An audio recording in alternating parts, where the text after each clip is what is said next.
Good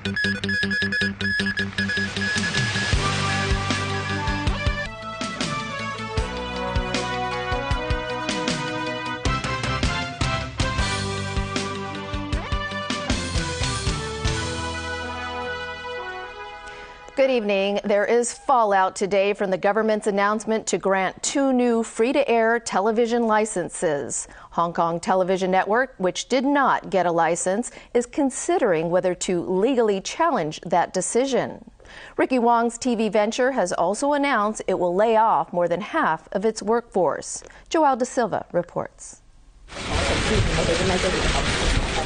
Visibly emotional and disappointed, Ricky Wong, the head of Hong Kong Television Network, held a press conference today demanding explanations from the government. 係忍唔住嘅。2年多前 After $900 million was pumped into his dream of setting up a competitor to TVB and ATV in the free TV market, the entrepreneur saw it dashed by the government's decision to reject his company's application for a license. Wong today called that a black box operation, and he wants to know why he was rejected. I wish the government can stand out and tell us what is happening. Okay, what is my score of this process? Okay, what is the score of the others? Even if it's a singing context, okay, like this Sundays, okay? At least, everybody will know their score, right? Let me know my score. The government yesterday announced that it would grant free-to-air licenses to 2 existing pay-TV operators, PCCW and iCable Communications. Claiming that his company is the most capable of all 3 applicants, Wong says his legal team is now deciding whether to fight back. Definitely, for the interests of the company shareholders and our colleague, I don't see any reason why not to go for a JR. I think the benefit of the JR is not only for my company, but also for the whole of Hong Kong. Wong, who also described the decision to lay off 320 of the station's 500 workers as painful, said the public is on his side. A Facebook page set up in support of the company has received more than 350 likes in 24 hours. Indeed, the government's decision to reject HKTV's bid for a license runs counter to the expectations of many in Hong Kong, including the Communications Authority, which had earlier recommended that all 3 licenses be granted. Joao Da Silva, TVB News. Secretary for Commerce and Economic Development Greg So says he's saddened by the job losses at Hong Kong Television Network, and legislators question if the government has something to hide in not granting a license to Ricky Wong's company. Jenny Lam has that story. Secretary for Commerce and Economic Development Greg So divulged little why Hong Kong Television Network was not granted a license, but simply that it was not as competitive as the other applicants. A lot of these assessments are based on information that's given by the applicant, some of which is confidential, and the assessment was made on that basis. So I would not be at liberty at this time to disclose these information, and so it presents some difficulty for me to go in greater detail than what I have been given so far. The Democratic Party staged a demonstration outside the central government offices over the company's failure to get a license. Some legislators question if the administration has something to hide. Unless the government can explain to the public on reasonable ground, objective ground, why the 2 successful applicants was their edge, why Ricky Wong failed. Otherwise, the public can only draw a conclusion that it is unreasonable and may be related to political ground. The government says they want to ensure that there would be a healthy and steady development of the industry. But that is a matter for the industry to decide. It's a matter for market forces to decide who should stay and who should not stay. Because the government didn't release one more license for another TV company, so there's a lot of questions in our general public's mind. Why this 2, not this 1? Why 3? Why 2, not 3? 當然我哋同意 Chen Yunhan of the Federation of Trade Unions also wants an explanation from the government. She hopes PCCW and iCable, which did get their licenses, can absorb those made redundant at Hong Kong Television Network. Jenny Lam, TVB News. Other news now, and the government will publish a consultation paper next week on its population policy. Sources say the focus will be on how to tackle problems caused by an aging population and a shrinking workforce. One proposal is for the government to subsidize artificial insemination as a way to boost the birth rate. Jenny Lam again. Hong Kong women are getting married and having babies later in life these days. According to government figures, the median age at which they give birth for the first time went up from 25 years old in 1981 to over 30 last year. The birth rate is now 1.1 children. That is, for every 100 couples, there are only 55 babies. If the downward trend continues, by the next generation, 30 people will have to support 155 parents and grandparents.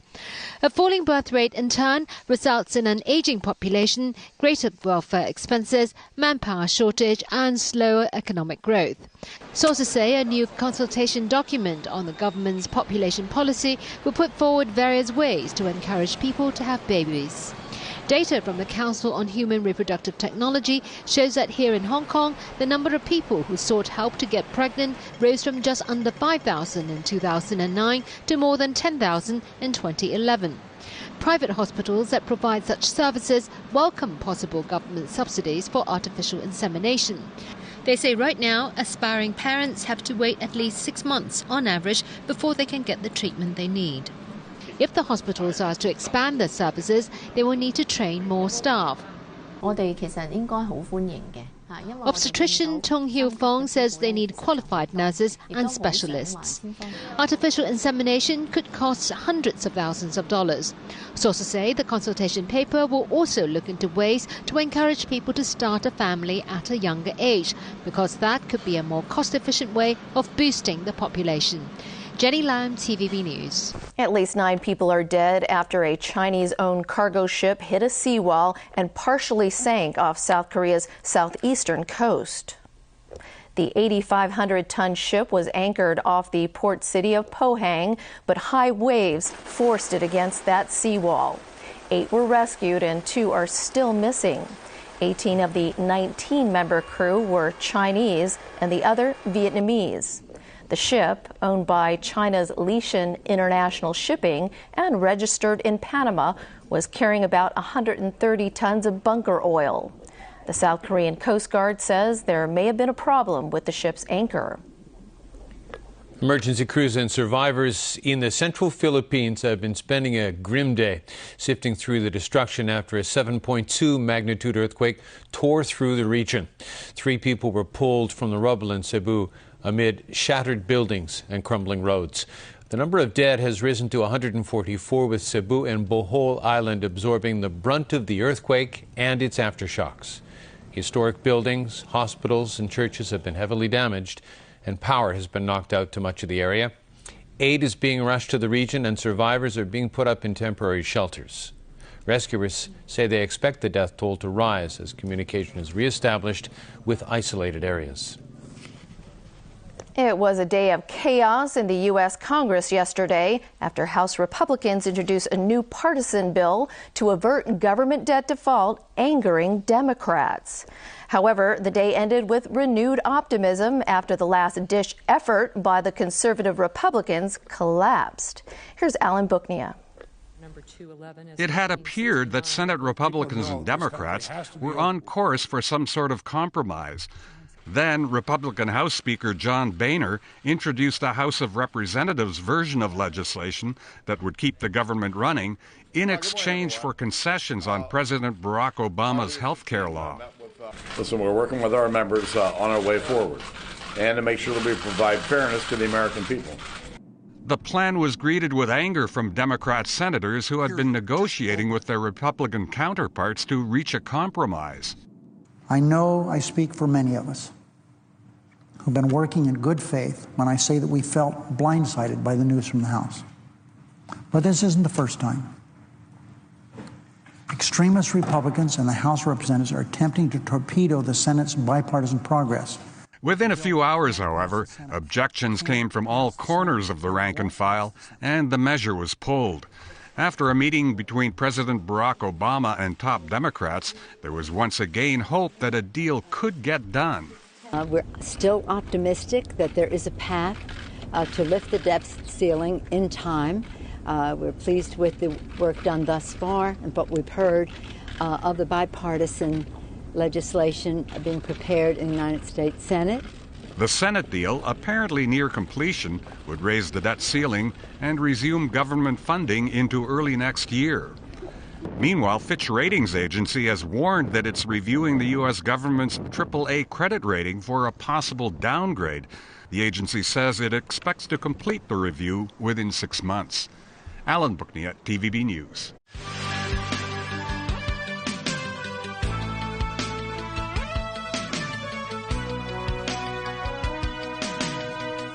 Welcome back. Lawmakers have rejected a motion of no confidence against Chief Executive Leung Chun-ying. The motion was put forward by Civic Party legislator Kwok Ka-ki. He described the past year under Leung's administration as dark and divisive. The Chief Secretary for Administration, Carrie Lam, defended her boss. She cited, for example, Leung's recent efforts to help resolve the Manila hostage crisis. The motion was eventually rejected by the Council. A Libyan charged in the 1998 bombings of 2 U.S. embassies in Africa that killed more than 200 people has pleaded not guilty to the charges. As James Aiken reports, the case of alleged senior al-Qaeda member Abu Anas al-Libi has U.S. lawmakers at odds over when terrorism suspects should be turned over to the courts. The frail-looking 49-year-old Libyan was captured in Tripoli by American commandos earlier this month and interrogated aboard a U.S. Navy warship for a week. But as the suspect's health deteriorated, the interrogation met with little success. So the decision was made to ship al-Libi to New York, where he is now subject to the rules of U.S. civilian justice. The case has polarized Congress over how such suspects should be handled. The Obama administration is using the case to signal a departure from previous interrogation tactics. The Obama administration has made it clear they are not going to send people to black sites for the kind of interrogation that we had before, and you can assume that this is a lawful interrogation. I think that's pretty much assumed. The case has become another flashpoint for Republicans who wanted to send the terror suspect to Guantanamo Bay for indefinite interrogation because he's considered a treasure trove of information. They argue that giving these suspects the protection of the courts is like treating them like common criminals, allowing them access to the U.S. justice system. Al-Libi is considered one of al-Qaeda's first tech experts. He is believed to have used an early-generation Apple computer to assemble surveillance photographs for strategic planning and coordination of attacks. He's facing life in prison if convicted in the bombing in Kenya and Tanzania that killed 224 people. James Aiken, TVB News. Talks resumed today between Iran and 6 other countries on how to break that deadlock over Tehran's nuclear program. Yesterday, Iranian negotiators presented the world powers with a plan declaring the time had come to end the country's economic distress caused by crippling sanctions. Details of Iran's proposal were not revealed, but instead of the frustration expressed at earlier meetings, comments made this time indicated some progress had been made. Possible concessions by Iran in exchange for the lifting of sanctions could include increased monitoring and a scaling back on uranium enrichment, seen as a path to nuclear arms.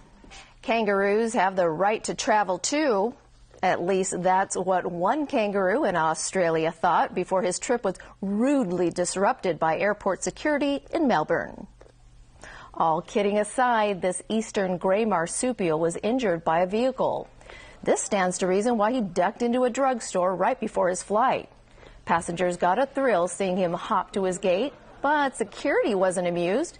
They had to close down part of the airport to round him up. Kangaroo never got to take his trip because wildlife workers tranquilized and then captured him. As a consolation prize, he was given the name Cyrus and is now being pampered by a caring veterinarian. And that's our news. Thanks for watching. Good night.